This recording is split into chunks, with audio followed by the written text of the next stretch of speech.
अनन्य भक्ति भाव का जैसा सुंदर सुमधुर दर्शन श्री व्यास जी अपनी वाणी के माध्यम से कराते हैं,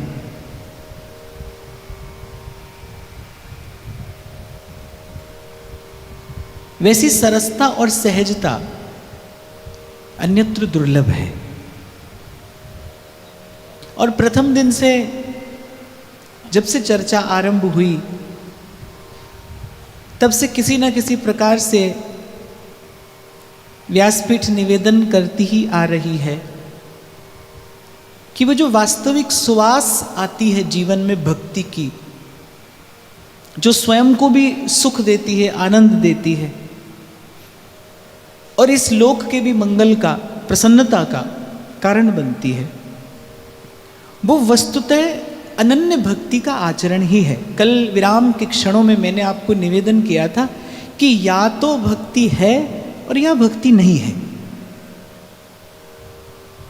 थोड़ी भक्ति, आधी भक्ति, अधूरी भक्ति जैसा कुछ नहीं होता। या तो भक्ति है और या फिर भक्ति नहीं है। प्रभु भी यही बात कहते हैं, पूर्ण भक्ति, उत्तमा भक्ति, अनन्य भक्ति। है तो कठिन। जिस प्रकार का जीवन हम जीते हैं, जिस प्रकार के संसार में हम रहते हैं, जिस प्रकार के व्यवहार में रहना आपकी मेरी विवशता है, क्योंकि प्रारब्ध और कर्म के बंधन में बंधे हुए आप और हम हैं, जिस प्रकार की स्थिति परिस्थिति में आप और मैं रहते हैं, है तो कठिन। हाँ, पर इसी बात को कहते कहते मैं साथ में ये भी निवेदन कर दूं, असंभव नहीं है तो कठिन। जो बात व्यास जी कहते हैं वो बात हमारे जीवन में उतर आए, ये कठिन है और थोड़ा भी नहीं, बहुत कठिन है। हाँ, पर मैं ये साथ में कहूँगा, असंभव नहीं है। ये स्थिति, ये दशा प्राप्त की जा सकती है। और मैं तो कहता हूँ हम प्राप्त करें इसीलिए व्यास जी बोले हैं, हम भी प्राप्त करें इसीलिए व्यास जी ने कहा। अन्यथा व्यास जी तो उस आचरण में स्थित हैं ही। व्यास जी तो भक्ति कर ही रहे हैं, विशुद्ध भक्त हैं, विशुद्ध संत हैं, अनन्य रसिक हैं।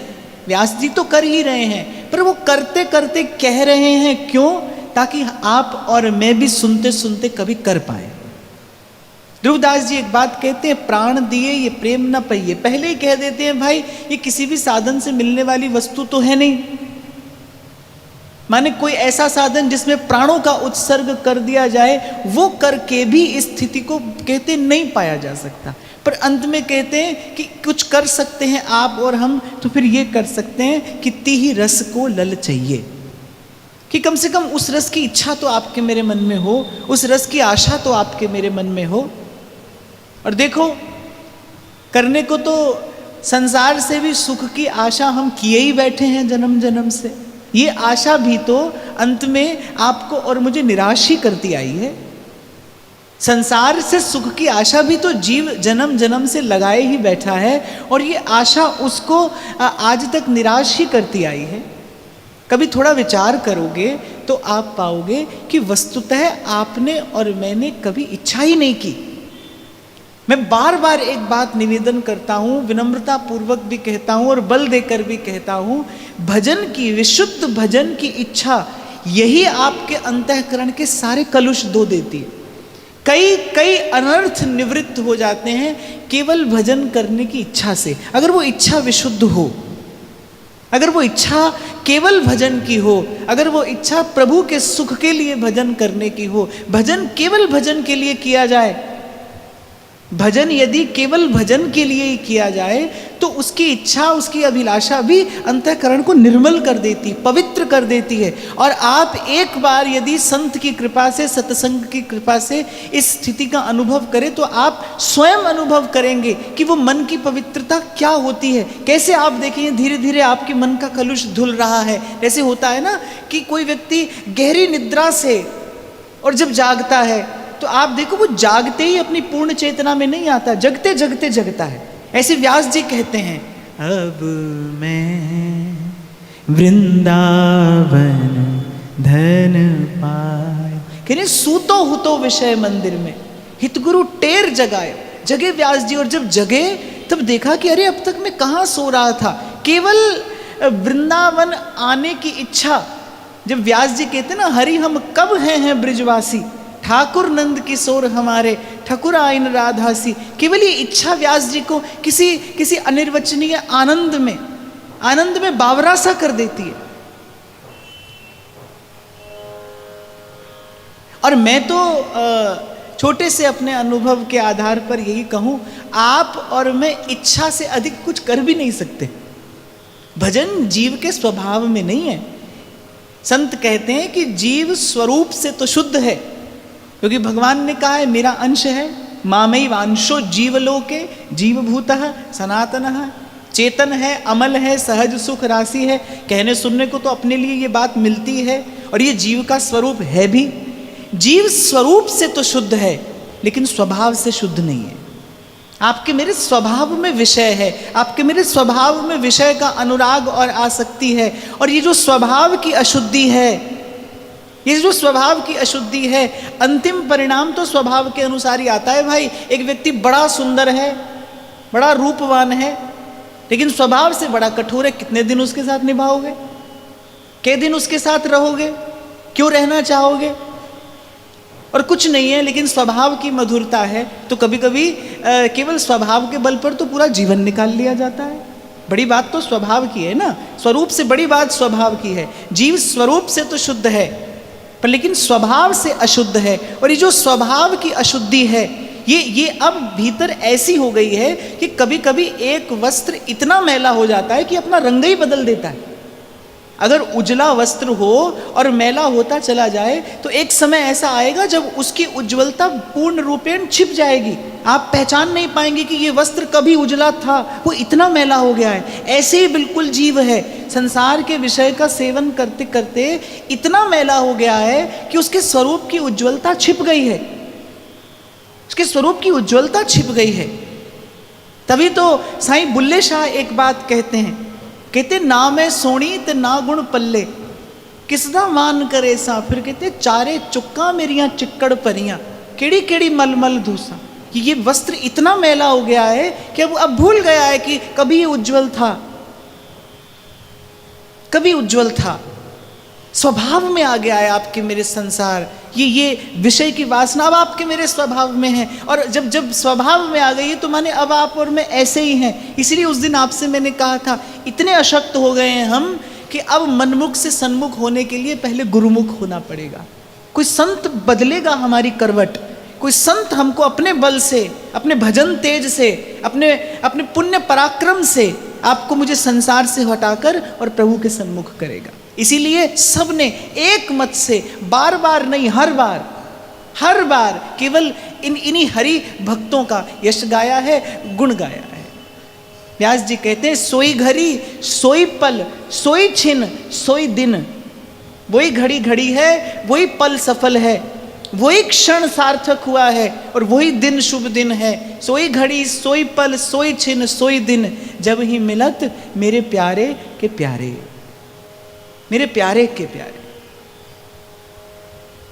तो श्री जी की कृपा से व्यास जी की वाणी का हम लोग कथन श्रवण कर रहे हैं। पर कल एक बात व्यास जी ने कही थी, मैंने निवेदन किया था कि व्यास जी कहते हैं कि व्यास जो मन चरणन लगे, तन के लगे न काज।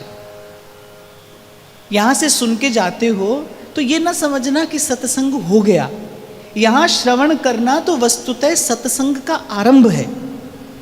यहां जो आप सुनकर जाते हैं, ये श्रवण तो सत्संग का, उस प्रक्रिया का, जो हृदय में जो प्रेम बीज पड़ा है उसको वृक्ष बनाएगी, उस प्रक्रिया का आरंभ है। इसे यहीं छोड़ नहीं देना। इसीलिए कल मैंने कहा था, वाणी लेकर जाना, इस वाणी का चिंतन, इस वाणी का मनन सतत होता रहे। तो व्यास जी की वाणी का आश्रय लेते हुए ही आगे बढ़ते हैं।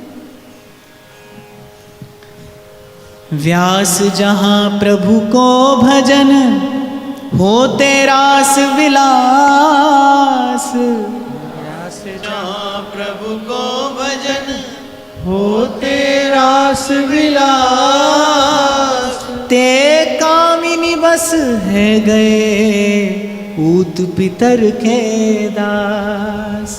ते कामिनी बस है गए पूत पितर के दास। कल भी मैं आपको निवेदन कर रहा था कि ये कुछ भाव ऐसे हैं जिनमें व्यास जी के हृदय की पीड़ा प्रकट हुई है। बड़े पीड़ित हो गए थे व्यास जी उस समय का वो बदलता हुआ वातावरण देखकर।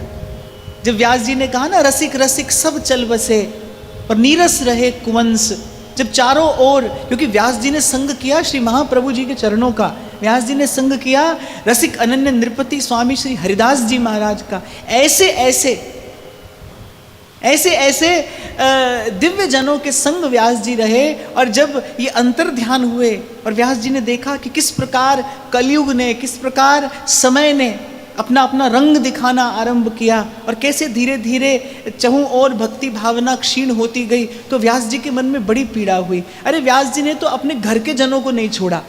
यहाँ व्यास जी वही कह रहे हैं कि व्यास जहाँ प्रभु को भजन होते रास विलास और ते कामिनी बस है गए ऊत पितर के दास। अरे जिस वृंदावन की भूमि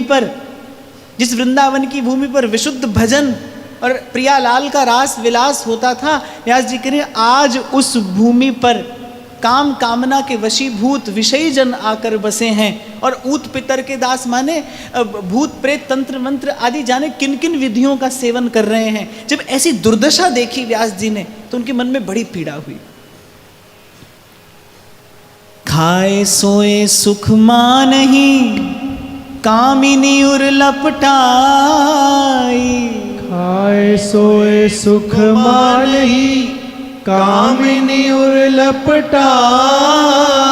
व्यास दास अचरज कहा तेजम लो कै जाई।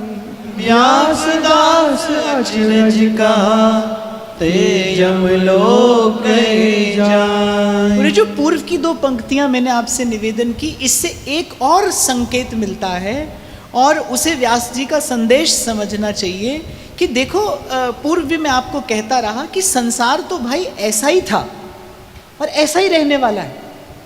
इसलिए अपना बहुत पुरुषार्थ बाहर के दृश्य को बदलने में मत लगाइए। परिवर्तन के लिए प्रयास करिए, पर वो परिवर्तन भीतर हो, परिवर्तन भीतर हो। देखो, बाहर की परिस्थिति तो कभी भी भक्त के अनुकूल नहीं रही। अरे आज तो कुछ भी प्रतिकूलता नहीं है वृंदावन में, कुछ भी नहीं है। अगर आप पूर्व की दशा का कभी श्रवण करें, आप कभी अगर इतिहास पढ़ें, तो कैसा कैसा अत्याचार यहाँ पर रहने वाले रसिक जनों ने देखा है, जिनके सामने हजारों हजार शव पड़े रहते थे। वृंदावन की भूमि यवनों और म्लेच्छों के आक्रमण से रक्त रंजित हो जाया करती थी। ऐसा ऐसा दृश्य वृंदावन के रसिकों ने देखा है। तभी तो ध्रुवदास जी ने कहा, खंड खंड हो जाए तन, अंग अंग सत टूक, और वृंदावन मत छाड़िए, छाड़ वो है बड़ी चूक। ये दृश्य भाई आने वाले समय में रसिकों ने देखा। श्री प्रेमदास जी सरीखे रसिक, ये स्थिति उनके जीवन में आई कि काट दिया गया उनका एक एक अंग, और उन आक्रमणकारियों ने एक एक अंग के 100 टुकड़े किए। अंग अंग सत टूक, पर वृंदावन मत छाड़िए, छाड़ वो है बड़ी चूक। वो इस प्रण का उन्होंने निर्वाह किया, इस व्रत पर बने रहे, प्राण दिए, लेकिन श्री वृंदावन की भूमि नहीं छोड़ी। कहने का मेरा तात्पर्य ये है कि आज तो कोई भी प्रतिकूलता नहीं है भाई, आज तो चारों ओर अनुकूल ही अनुकूल वातावरण है। और मैं तो कहता हूँ ये स्वर्णिम समय है। इस समय कोई वृंदावन में भजन नहीं कर सकता तो कभी नहीं कर पाएगा। हर प्रकार से अनुकूलता है, सर्वविध अनुकूलता है। इतना सत्संग सुलभ है, इतनी ये सच्चर्चा सुलभ है। अरे आज आपके मेरे हाथ में ये वाणी आई, आपने मैंने खोला और आप और मैं इसकी चर्चा करने लगे। एक समय ये था जब रसिकों को अपने जीवन के वर्षों लगाने पड़ते थे केवल वाणी की पोथी का लेखन करने में। अगर वाणी की इच्छा है तो जाने वाणी की वो पोथी लिखने में अपने जीवन का कितना समय व्यतीत कर दिया करते थे। आपको और मुझे तो सब कुछ एक इशारे पर उपलब्ध है। पर मुझे लगता है कि भाई जीवन में सुविधा बहुत बढ़ जाने से क्षमता कम हो जाती है। मैं देखता हूँ कि जब कोई साधन नहीं था तब रसिकों के हृदय में वो वस्तु प्रकट थी। आज साधन तो सब है, लेकिन हृदय में प्रेम तत्व उजागर हो, ऐसा दर्शन दुर्लभ हो गया है। पर मैं निवेदन आपको ये अवश्य करूंगा, भाई बाहर के दृश्य पर मत जाना। और एक और बात, वृंदावन की वस्तु शक्ति को माया काल कभी स्पर्श नहीं कर सकते। ये मेरी कोई केवल कोरी भाव भावना नहीं है, ये मेरा अनुभव है कि वृंदावन की जो वस्तु शक्ति, जो धाम की शक्ति है, उसको माया काल स्पर्श नहीं कर सकते। बाहर का कलेवर आज कैसा भी हो, अरे कल और बदल जाएगा, कल और बदल जाएगा। पर मैं तो कहता ही हूँ भाई, वृंदावन आओ, नए लोग आते हैं ना, तो वो कहते हैं अरे नाली है, गंदगी है और पंडा पुजारी पैसा लूट रहे हैं। तो मैंने कहा भाई ये सब है, पर राधा वल्लभ और कुंज बिहारी भी तो है, वो भी तो है। आप मंदिर जाते हो, उद्देश्य प्रभु ही रख कर जाइए ना, आपका लक्ष्य प्रभु हो, आपका लक्ष्य प्रभु का दर्शन हो।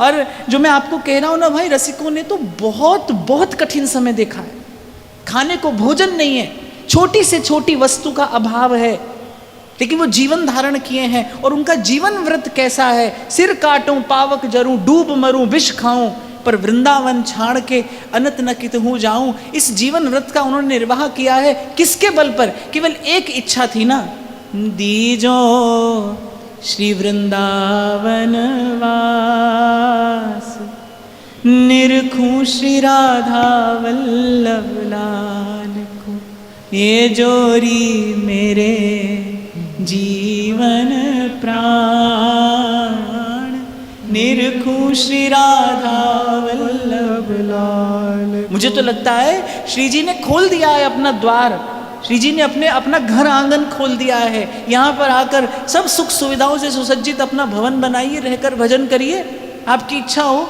पर भजन वस्तुतः बाहर का वातावरण बदल देने से नहीं होता, होता तो आज सब कर लेते। तात्पर्य मेरे कहने का ये था कि बाहर की स्थिति को बदलने में बहुत प्रयास मत करिए, उससे कोई बहुत बड़ी गति या बहुत बड़ा लाभ आपको नहीं होने वाला है। परिवर्तन हो तो कहीं भीतर हो। एक बात मैं आपको बता दूं, जिसको वैराग्य कहा जाता है ना, ये घटना कभी घटेगी तो आपके भीतर घटेगी। बाहर से आप वातावरण कितना भी बदल लीजिए, कुछ भी कर लीजिए, अपना देश बदल लीजिए, अपना भेष बदल लीजिए, अपना भोजन पानी थोड़े समय के लिए बदल लीजिए, पर वैराग्य जब कभी होगा प्रभु के चरणों में अनुराग हो जाने के बाद ही होगा। जब प्रभु के चरणों में अनुराग होगा तभी वास्तविक संसार से वैराग्य होगा। हरि चरणन अनुराग बिना वैराग महा दुर्भाग। यहाँ के संत तो कहते हैं अगर श्री ठाकुर जी के चरणों में अनुराग नहीं है तो फिर बैराग क्या है। बैराग में तो दो शब्द हैं, एक बैर है और एक आग है। फिर तो बैर है और आग है।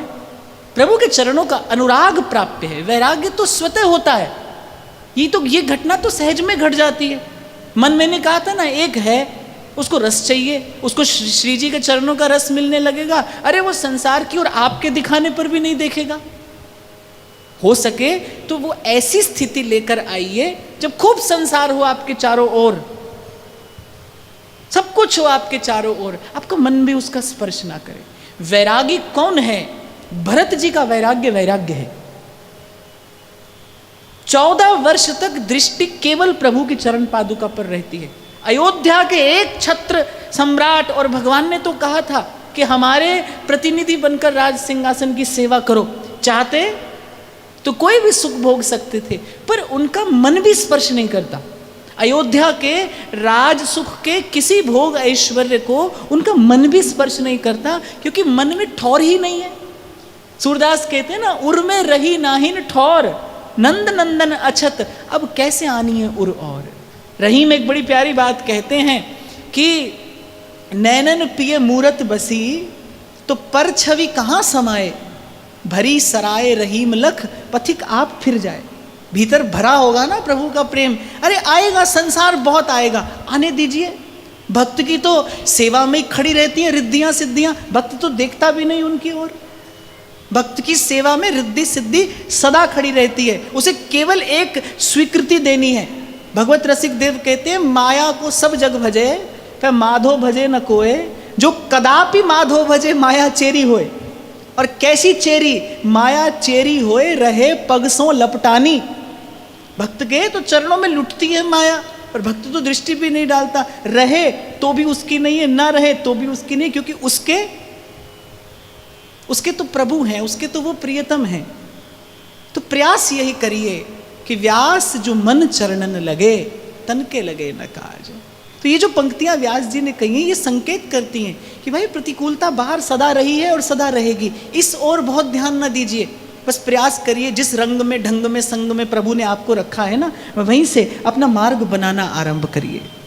और वृंदावन वास ये कभी आपके प्रयास से ना हो, ये जब भी हो ये श्री जी के प्रसाद से हो, जब श्री जी की इच्छा हो जाए, जब आचार्य की इच्छा हो, आपके गुरुजनों की इच्छा हो। वृंदावनवास प्रयास से नहीं हो भाई, प्रयास से सफल भी नहीं होगा। वृंदावनवास श्री जी के प्रसाद से मिले, और जब श्री जी की इच्छा हो कि आपको रखा जाए वृंदावन में, आप देखो कौन हटाने वाला है, कौन हटा लेगा आपको। एक बार कभी इस बात का विचार किया करो कि श्री जी की ही इच्छा हो जाए कि आप वृंदावन में रहें, उनके संकल्प को, उनकी इच्छा को रोकने वाला कौन है।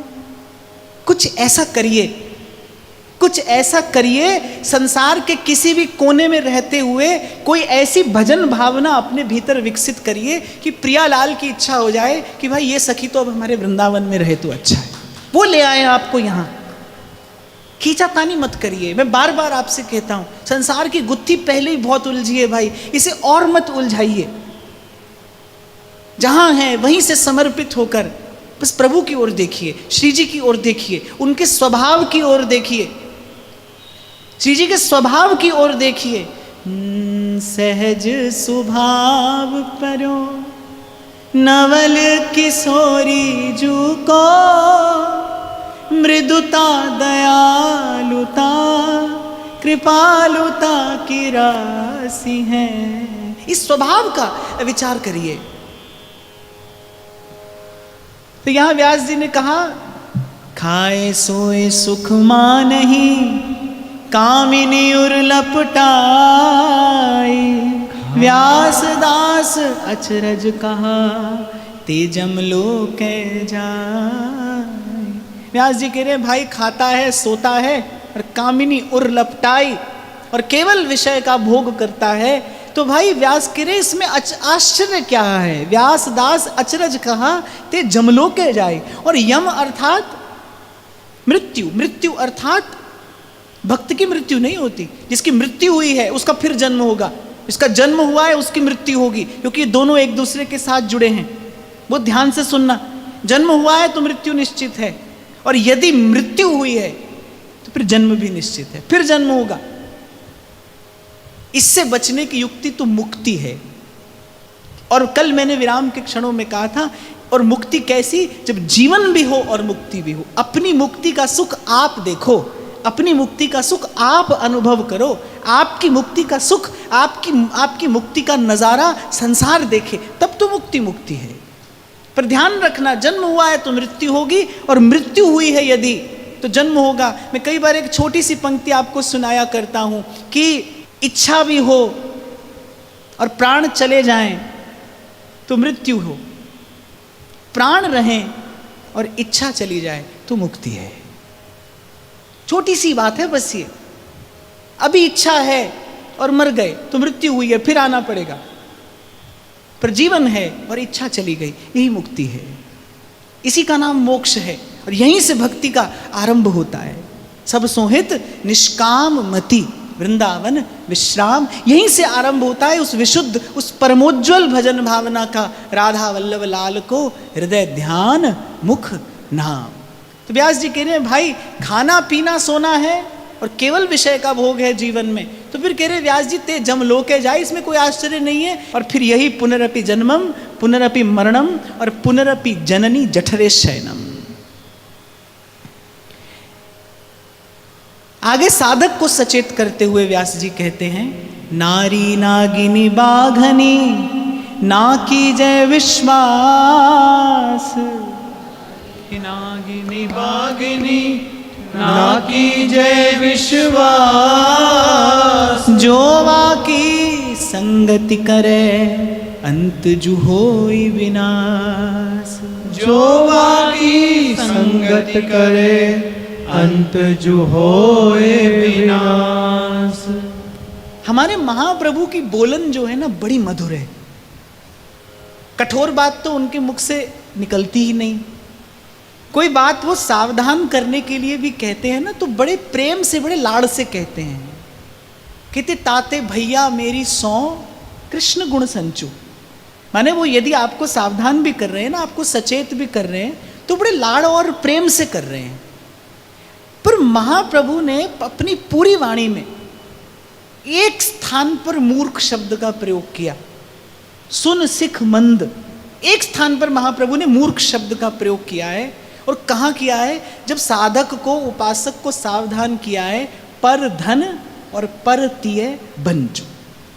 इससे आपको मुझे ये संकेत मिलना चाहिए, आपको और मुझे सावधान हो जाना चाहिए कि ऐसे शब्द का प्रयोग महाप्रभु ने पूरी वाणी में नहीं किया, एक स्थान पर करते हैं, ताकि उस स्थान पर आपका और मेरा विशेष ध्यान रहे और आप और मैं सावधान रहें।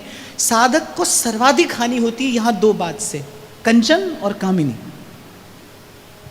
परधन अर्थात कंचन और परतिय पर स्त्री अर्थात कामिनी। व्यास जी ने तो इसके लिए बहुत कहा है और प्रबोधानंद सरस्वती पाद ने तो बहुत बहुत कहा है।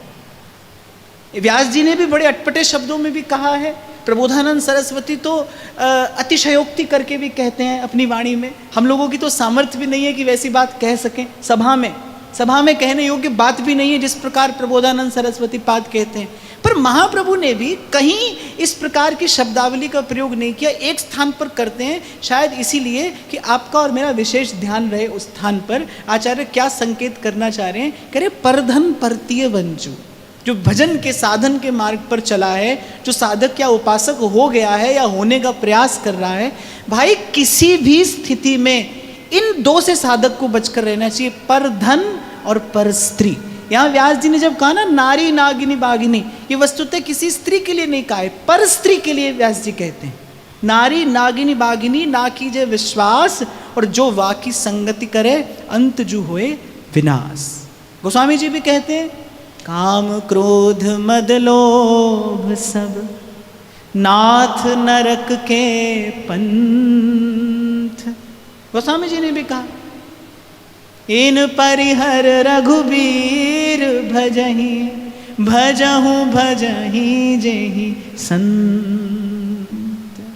कोई मार्ग नहीं है कि इनका यदि सेवन हो और आपकी भजन साधना में उन्नति हो जाए, हो ही नहीं सकती।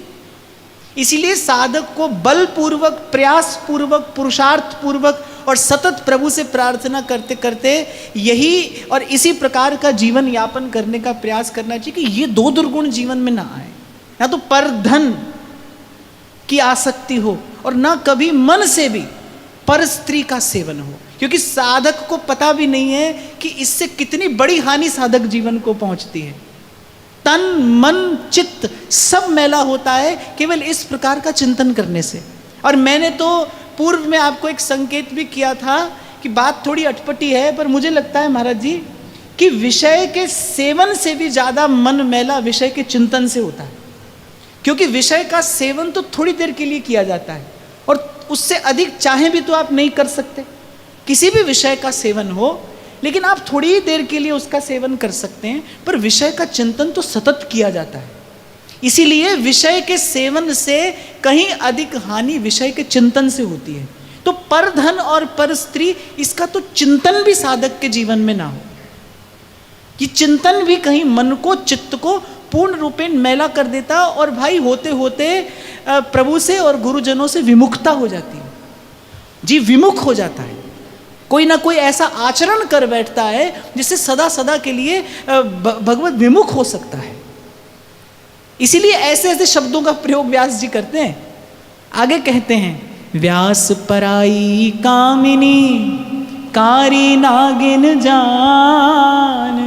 व्यास पराई कामिनी कारी नागिन जान। सूंघत ही मर जाओगे गरुड़ मंत्र नहीं मान। सूंघत ही मर जाओगे गरुड़ मंत्र नहीं मान। और अगर किसी को लगे कि यहाँ तो व्यास जी डरा रहे हैं, भयभीत कर रहे हैं, तो भाई किसी किसी वस्तु से तो भयभीत होकर रहना ही अच्छा है। मैं देखता हूँ, सुनता हूँ, संसार में लोग कहते हैं अरे हम किसी से नहीं डरते, भगवान से डरते हैं। तो भगवान से तो डरने की आवश्यकता ही नहीं है, प्रभु से डरने की कोई आवश्यकता नहीं है। वो तो प्रेम करने के लिए, डरने डराने के लिए थोड़ी है। पाप से डरना चाहिए। अनर्थ जिससे हो, ऐसे चिंतन से डरिए। पाप से डरना चाहिए, अब कर्म से डरिए, इससे डरना ही चाहिए भाई। यही डर ही डरप हरिवंश हित। यहाँ तो महाप्रभु कह रहे हैं भाई इससे डरना ही अच्छा है, डरते डरते बच जाएं तो बड़ी उपलब्धि है, डरते डरते बच जाए। तो व्यास जी कह रहे हैं कि व्यास पराई कामिनी कारी नागिन जान। मैंने पूर्व भी आपको कहा, व्यास जी ने ये किसी स्त्री के लिए नहीं कहा है, पर स्त्री के लिए कहा है। व्यास जी तो कह रहे हैं सूंघत ही मर जाओगे। जो मैंने अभी आपको निवेदन किया ना, उसका चिंतन भी आपके मन को मैला कर देगा। आप सोचो कि केवल मन से सोच ही तो रहे हैं, केवल चिंतन ही तो कर रहे हैं, उसका चिंतन भी आपके चित्त को इतना मैला कर देगा कि आपसे कोई ऐसा आचरण हो जाएगा कि आप भगवान से विमुख हो जाओगे। व्यास जी कह रहे हैं गरुड़ मंत्र नहीं मान, माने ये एक ऐसा विष है जिसको उतारने वाला कोई मंत्र नहीं है। और ये अनुभवी जन है भाई, बड़े लोगों की बात को मानने में ही हित होता है। गुरुजनों की, श्रेष्ठ जनों की, महत जनों की बात को मानने में ही हित है। उसमें बहुत ज़्यादा क्यों क्या कैसे का विचार नहीं किया जाना चाहिए। क्यों? क्योंकि वो आपके मेरे हित की बात कर रहे हैं, वो आपके मेरे हित के लिए बोल रहे हैं। और ये अनुभवी जन है भाई, इनके पास एक नहीं अनेक अनेक जीवन के अनुभव हैं। इनके अनुभव से लाभ लेना चाहिए। व्यास कनक अरु कामिनी तजिए भजिए दूर। व्यास कनक अरु कामिनी तजिए भजिए दूर। हरि सो अंतर पारी है मुख दे जई है धूर।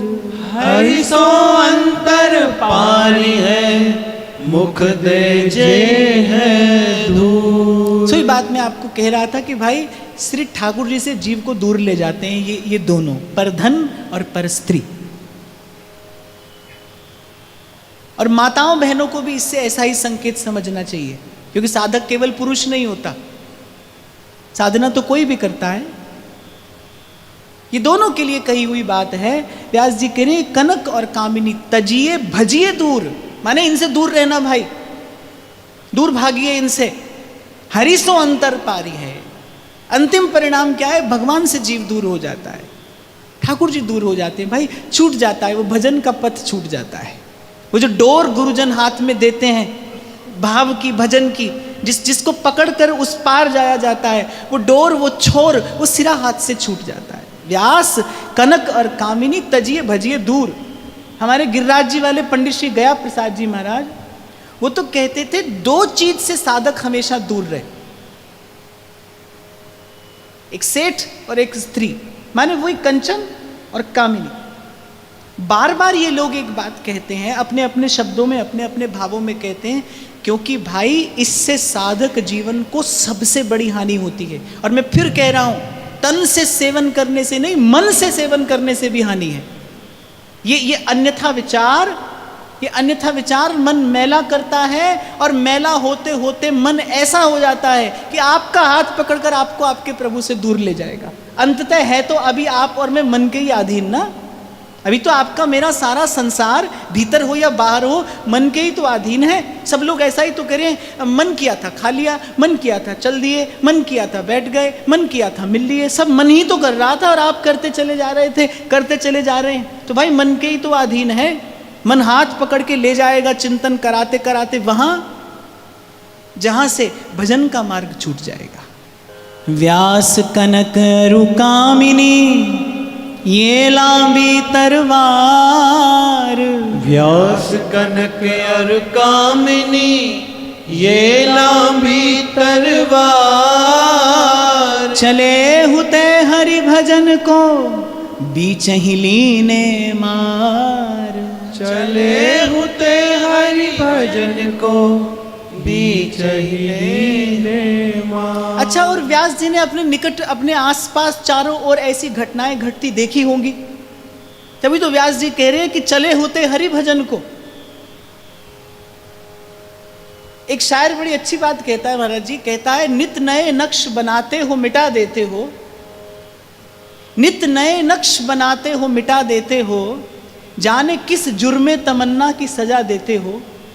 कभी कंकर को बना देते हो हीरे की कनी, और कभी हीरे को भी मिट्टी में मिला देते हो। और फिर कहता है घर से निकले जो कोई उम्मीद दीद लेके, चलता भी है कोई भजन करने के लिए, बोले घर से निकले जो कोई उम्मीद दीद लेके, उसको रास्ते में मजनू किसी लैला का बना देते हो। ऐसा होता है भाई, आए थे हरि भजन को और बन बैठे भगवान। चलता तो प्रत्येक व्यक्ति साधक होकर ही है, उसका उद्देश्य प्रभु ही होते हैं, वो भजन के लिए ही निकलता है। पर भगवान कह रहे मम माया दुरत्यया। और कोई आश्चर्य नहीं है भाई, कोई भूल जाए भटक जाए, हम भूले ही भटके ही हैं, हम सब भूले भटके ही हैं और भूल गए भटक गए, कोई आश्चर्य नहीं है। पर ऐसे कार्य की सिद्धि नहीं होती। कल भी मैंने आपको कहा था, होना पड़ेगा भाई, हमको साधक होना पड़ेगा, हमको अपने मन से संपर्क और संबंध दोनों साधना होगा, अपने मन का गुरु बनना होगा, क्योंकि आपने ही मन को ये स्वतंत्रता दी है। अब इसे सन्मार्ग पर भी आपको ही लाना है। इसलिए आज की चर्चा मैंने आरंभ भी यहाँ से की। मैं नहीं कहूँगा कि बड़ा सरल है, बस चुटकी बजाते हो जाएगा। कठिन है, खरो ही कठिन है, पर असंभव नहीं है। श्री ठाकुर जी के भरोसे गुरुजनों की बात का मान रखते हुए, गुरुजनों के अनुशासन में रहते हुए चलोगे तो धीरे धीरे भजन भावना बढ़ेगी, धीरे धीरे भजन का बल बढ़ेगा, धीरे धीरे भक्ति की शक्ति बढ़ेगी, धीरे धीरे सामर्थ्य बढ़ेगा। तो व्यास जी कह रहे हैं कि चले होते हरि भजन को बीच ही ले हैं मार। चलता है व्यक्ति, भजन करने के लिए चलता है, लेकिन ये दोनों ऐसी बड़ी बड़ी बाधाएं हैं जो मार्ग में आकर मार्ग अवरुद्ध करती हैं। और जब कोई भजन के मार्ग पर चलता है, आप पुराने समय में कथाओं में पढ़ते होंगे, ऋषि मुनि तपस्या करते थे और देवता लोग अप्सरा भेज देते थे उनकी तपस्या भंग करने के लिए। ऐसी बड़ी कथाएं आपने पढ़ी होंगी। तो माने देवता भी विघ्न उपस्थित करते हैं, असुर भी विघ्न उपस्थित करते हैं, लेकिन जो ये कंचन और कामिनी है, ये देवताओं के द्वारा उपस्थित किया हुआ विघ्न है। ये बड़ा सुंदर है, बड़ा बड़ा मनोहर है, ये मन को बड़ा लुभाने वाला है, और इससे छूटने का व्यक्ति प्रयास भी नहीं करता। रोग शोक आता है ना, जब जीवन में रोग शोक आए, भजन के मार्ग पर आप चलते हैं, रोग आ गया, शोक आ गया, मन में भारी विक्षेप उपस्थित हो गया, समझना ये आसुरी विघ्न है। लेकिन उससे आप छूट जाओगे, बच जाओगे, क्योंकि उससे छूटने का आप प्रयास करोगे। लेकिन जो ये कंचन और कामिनी है, ये देवताओं के द्वारा उपस्थित किया हुआ विघ्न है। इससे छूटने का जीव प्रयास नहीं करता, और प्राय करके इसी को ठाकुर जी की कृपा समझ लेता है। वो समझता है कि प्रभु की कृपा हो गई, हमारा भजन सिद्ध हो गया, संसार में हम लब्ध प्रतिष्ठ हो गए, मान सम्मान मिल गया, जय जयकार हो गई। उस व्यक्ति समझता है ये मेरी भजन भावना की सिद्धि है, प्रभु की कृपा हो रही है। पर कल भी मैंने आपको संकेत किया था, इसमें से कुछ भी प्रभु की कृपा नहीं है। प्रभु की कृपा तो केवल एक है कि उत्तरोत्तर आपका भजन में, सत्संग में, सेवा में अनुराग बढ़े। केवल ये ठाकुर जी की कृपा है। भगवान की कृपा की कसौटी जीवन में केवल एक मानना भाई। कल अगर भजन में थोड़ा मन था, आज थोड़े से अधिक हुआ है, तो समझना प्रभु की कृपा है। कल सत्संग सुनने में कम रुचि थी, आज अधिक रुचि है, ये ठाकुर जी की कृपा है। सहज में अब मन करता है कुछ देर बैठकर स्मरण कर लें, कुछ देर श्री जी की सेवा कर लें, ये ठाकुर जी की कृपा है। जो सुनकर जाते हो उसका विचार बना रहता है, उसका चिंतन बना रहता है, जीवन में उसे, आचरण में उसे उतारने का प्रयास किया जा रहा है, ये ठाकुर जी की कृपा है। तो व्यास जी ने यही बात पुनः कुछ अलग शब्दों में कही कि व्यास कनक और कामिनी लांबी तरवार, चले होते हरि भजन को और बीच ही लीने मार। देखी होगी कुछ जनों की दुर्दशा, तो व्यास जी ने ऐसे शब्दों का प्रयोग किया है।